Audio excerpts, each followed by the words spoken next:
Kwa jina naitwa Neema Lois Marandu, ni mwanafunzi wa mwaka wa 3 chuo kikuu cha Dar es Salaam katika kozi ya Film and Television Production. Nikiongelea upande wangu, matumizi ya simu chuoni ni very important kwa sababu tunajua simu kwa nyakati hizi ni kwa ajili ya communication, na pia inasaidia katika mambo yangu ya kidarasani, kutafuta materials, kupata vitu mbalimbali kwa sababu kama tunapojua sasa hivi kuna haya mambo ya AIs, kuna vitu ambavyo knowledge yetu bado havitoshi. Kwa hiyo tuna search kupitia tovuti mbalimbali, tunaingia kwenye internet, so inasaidia katika hiyo. Pia information za tunapoona WhatsApp hivyo, sijui Facebook au nini, inakupa taarifa na wanafunzi wako kwamba sasa hivi kuna kipindi, kwa hiyo unakuwa updated muda wote.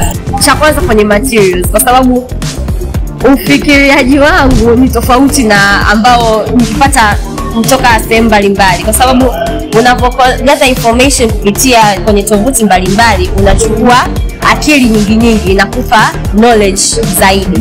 Na pia information ingekuwa ngumu sana, watu tungefeli hadi jamani. Unaambiwa huko tumetolewa test na umelala, ulikuwa huelewi. Negative kubwa ni wastage of time, kwa sababu unajikuta wastage of time na money pia, kwa sababu hela unayotumia kununua bando unaweza kashangaa umetumia 5,000 kwa siku. Ni budget ya kula kabisa hii.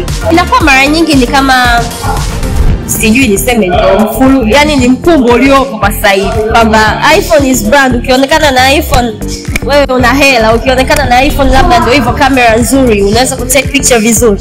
So yeah.